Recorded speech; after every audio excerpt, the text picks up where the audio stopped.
Osio Halito, we are going to go over 2 women chiefs. All right. 2 women chiefs. Now, the first one we're going to go over is connected to my ancestor, my 12 times great grandfather. All right. After he died, all right, in 1646, this led to this disintegration of the Confederacy, which is the Powhatan chiefdom, built by his big brother Powhatan. We got Cockacoeske, her husband Toto Patomoa, and I know that ain't moi, but Toto Patomoa was a Native American leader from what is now Virginia, from the Powhatan and Pamunkey Federation Nation tribe. All right, he served as chief of Pamunkey and as Werowansqua of the Powhatan Paramount Chiefdom for the term lasting from about 1649 to 1656, when he died in the Battle of Bloody Run. So there was another battle, right?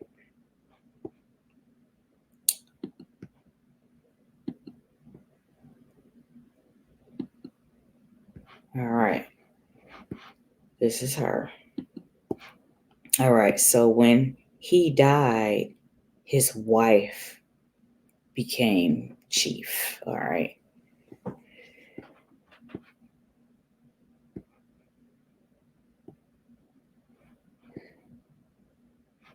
All right.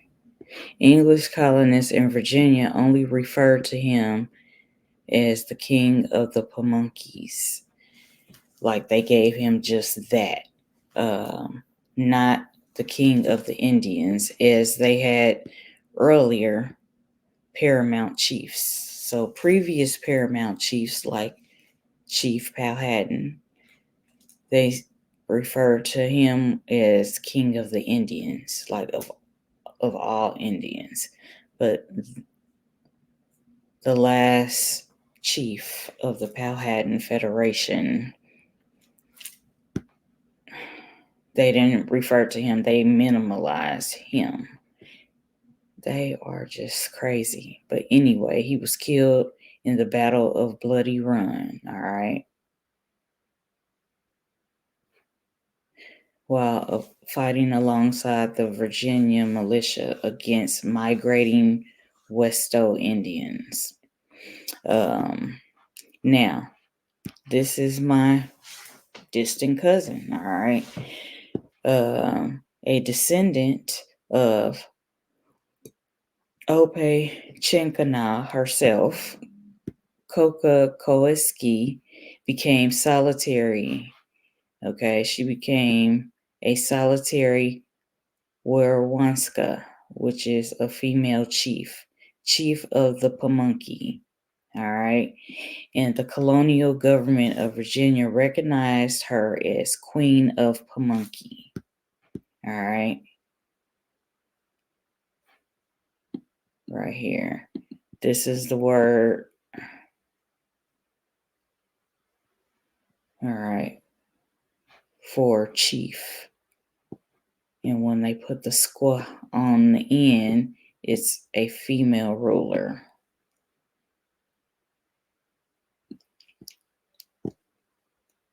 All right.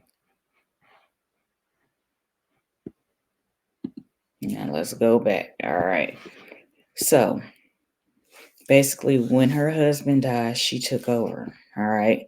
And the colonial government now set up in Virginia, which is Indian land. Turtle Island is Indian land, but they recognized her as Queen of the Pamunkey. All right. And so she remained in power for nearly 30 years, living in the land between the Pamunkey and the Mattapony rivers, on land ceded to them after the end of the war in 1646, land later designated as Pamunkey Indian Reservation. All right. So the biggest threat to the peace during her rule came during Bacon's Rebellion. All right.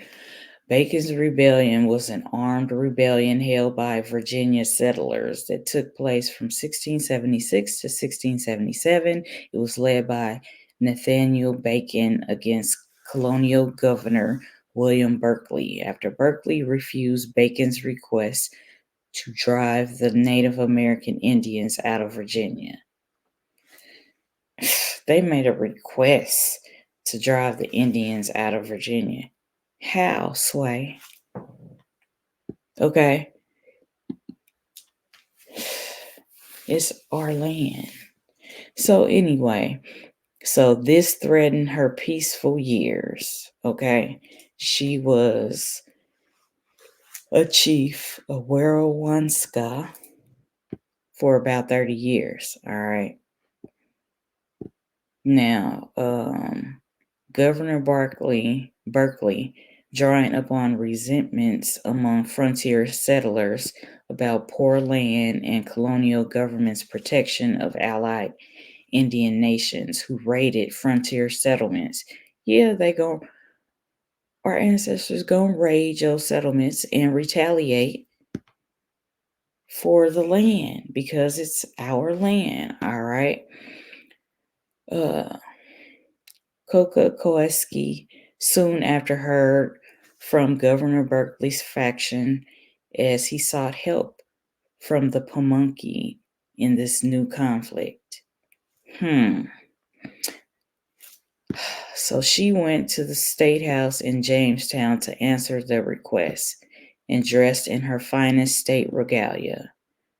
All right, she had wampum on, a fringed deerskirt mantle, and accompanied by an interpreter and several retainers, including her son. All right. Cockacoeske, her response. All right, when told she must honor treaty obligations by supplying warriors for Berkeley, she played the consummate diplomat. Okay, with grave court-like gestures and a majestic air in her face, she walked up our long room to the lower end of the table, where after a few entreaties, she sat down, being again urged, she after a little musing, with an earnest, passionate countenance, as if tears were ready to gush out, and a fervent sort of expression made a harangue about a quarter of an hour then, often interlacing with a high, shrill voice and vehement passion these words, Tata pata moi chipiak. Okay, she was saying that her husband is dead. All right. Toto Patamwa is dead. All right. In other words, Queen Cockacoeske successfully shamed her audience for their inattention to her own people's survival.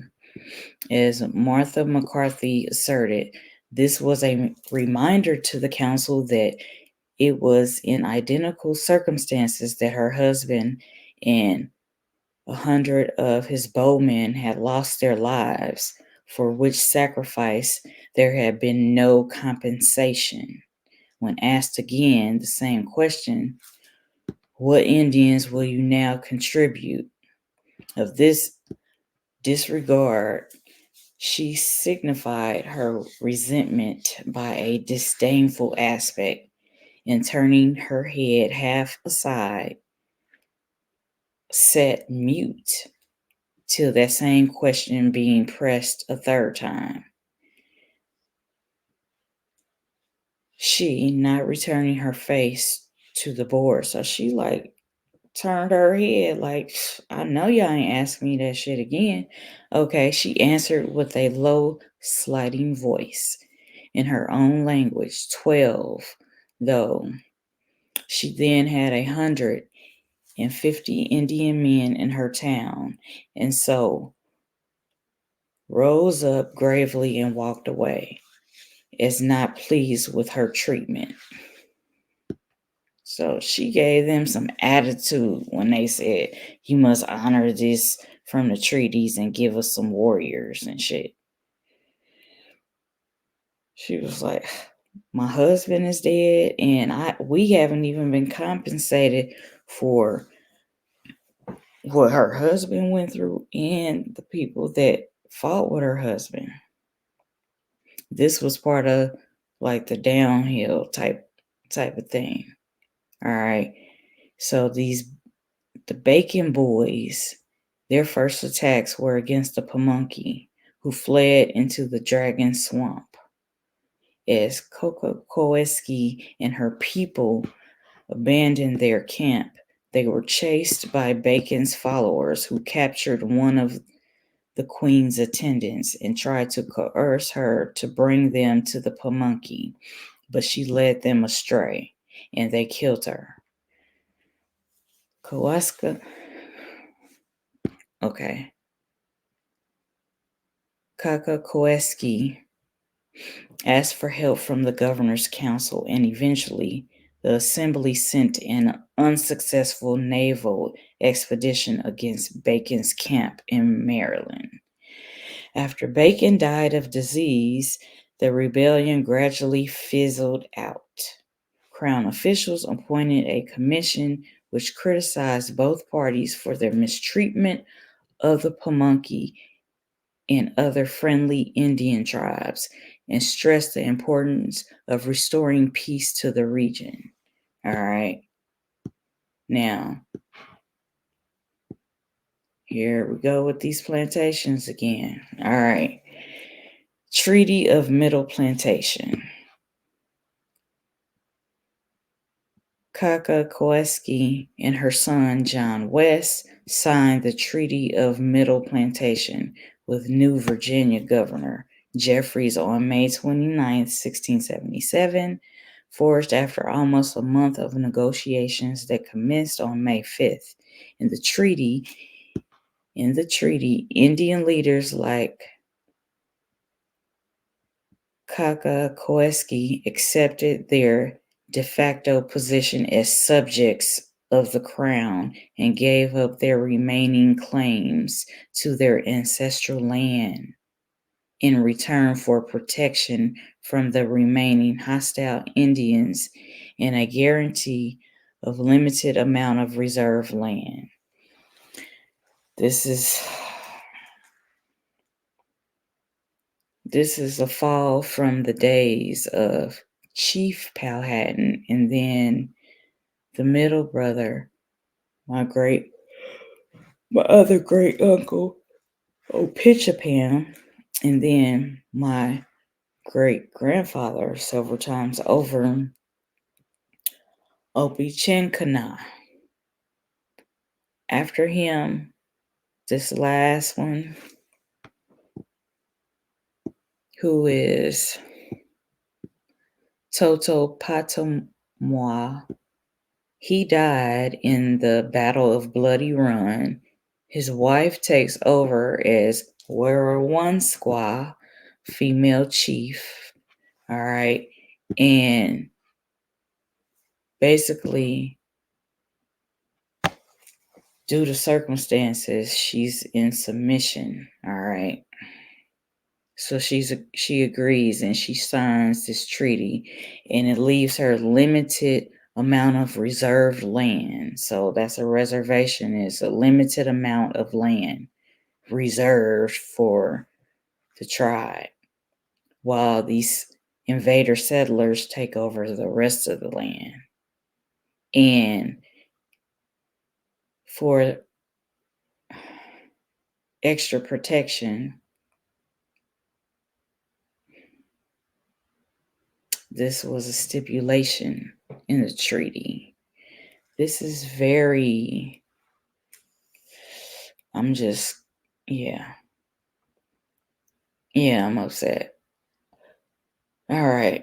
It says, yet the treaty also strengthened alliances between Indian groups fractured by the wars.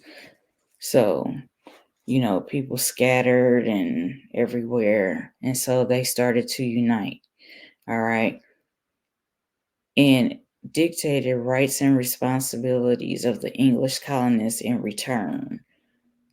So she said, okay, if we gonna basically bow down a little and do this, I'm gonna dictate some rights and responsibilities that y'all gotta abide by. All right.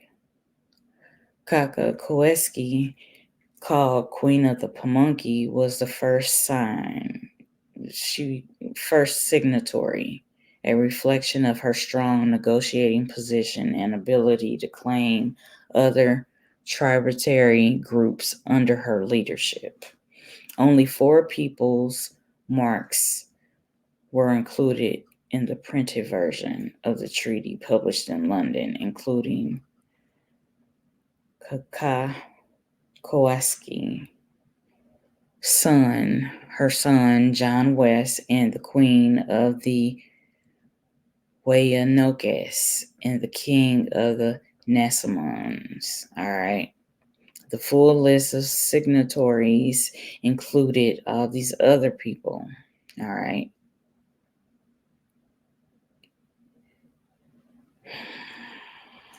It's just, oh my goodness.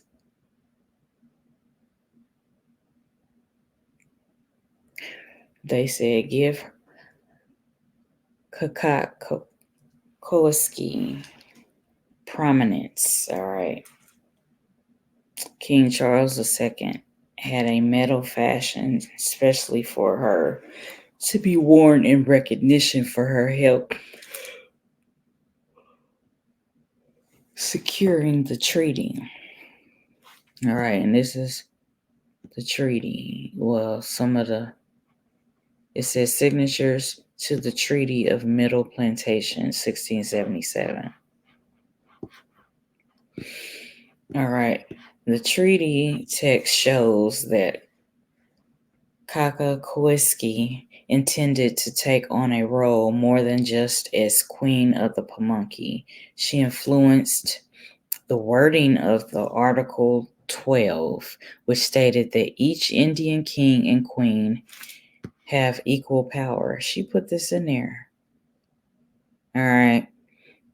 Each Indian king and queen have equal power to govern their own people, and none to have greater power than the other except the Queen of the Pamunkey, to whom several scattered Indian nations do now again own their ancient subjection.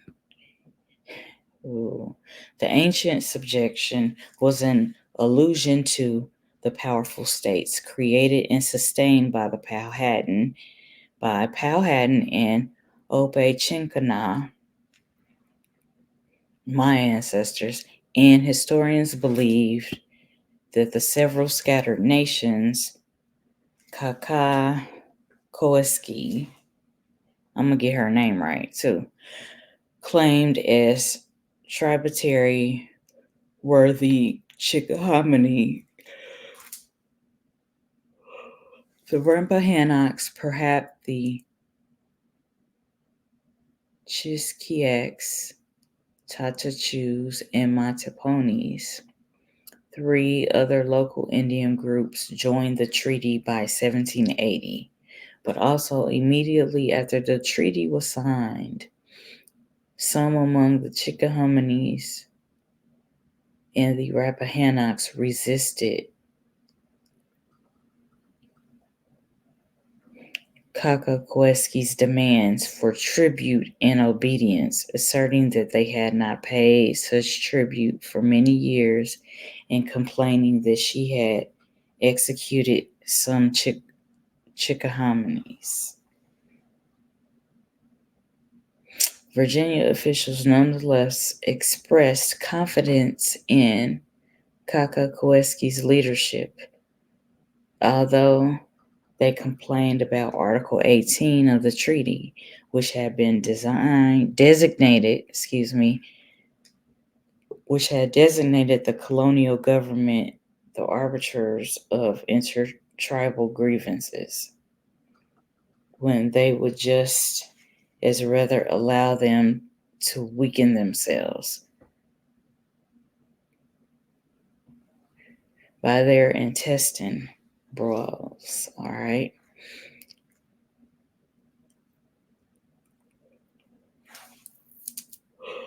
Excuse me. It's late at night, actually early in the morning. Cockacoeske tried to utilize colonial arbitration several times in 1678 to enforce the tribute clauses of the Treaty of 1677, but it appears that the Chickahominies and the Rappahannocks successfully rejected her claims of sovereignty over them, much as they had done to the Powhatan in years of his chieftaincy. So they didn't want to be ruled by the new Pamunkey woman chief, the Werowansqua. All right. Now it says Cockacoeske only documented child was her son, John West. All right. He was born between 1656 and 57.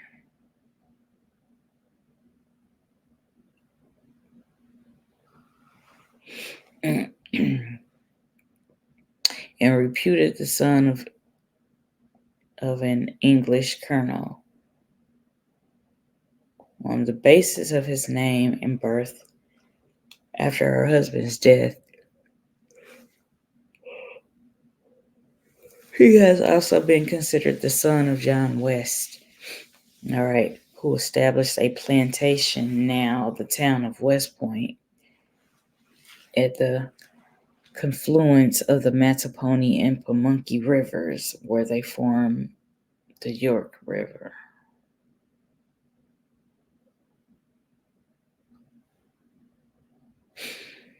All right.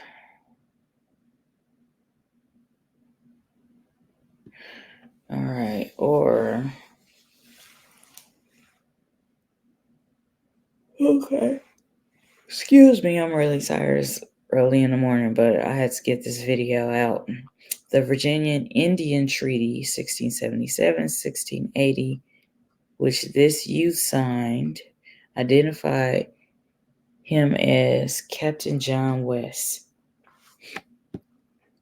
soon to the Queen of Pamunkey. All right, the modern Potawatomi tribe believed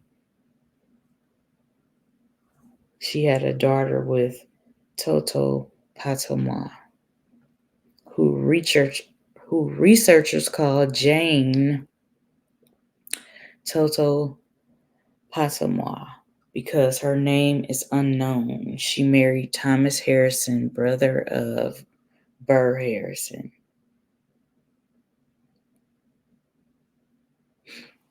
All right. So this is just a brief little her story on a Werowansqua, a female chief.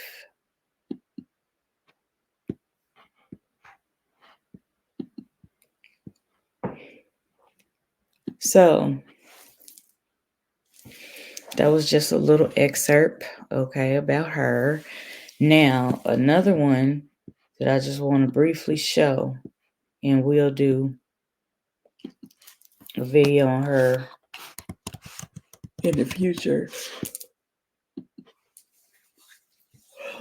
Okay, so of the Aniyunwiya tribe, Wilma Mankiller, chief of the Cherokee Nation.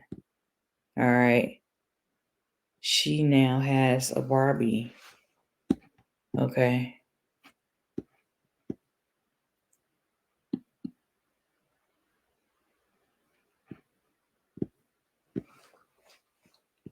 So this is her. But I want to let's find her Barbie doll. All right. This is her Barbie doll. So they made an indigenous Barbie doll, okay, in honor of Wilma Mankiller.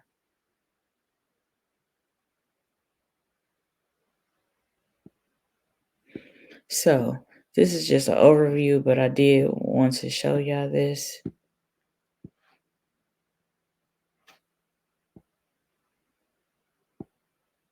And we'll go in details about her more later.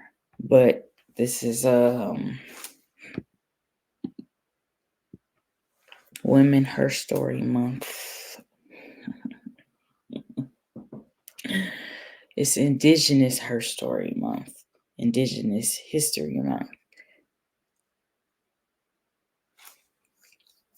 So I'm going to end this here and come back for part 2.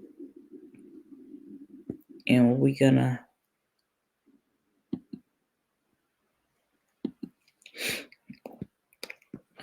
see. This is her doll. And she was chief of the Cherokee Nation. All right.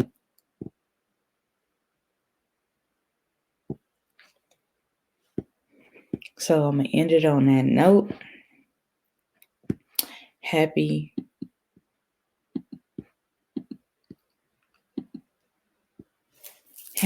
Indigenous Heritage Month, you all. Firekeepers, stay lit. Stay lit, stay lit, stay lit. Keep the spirituality and culture of our ancestors alive. Peace.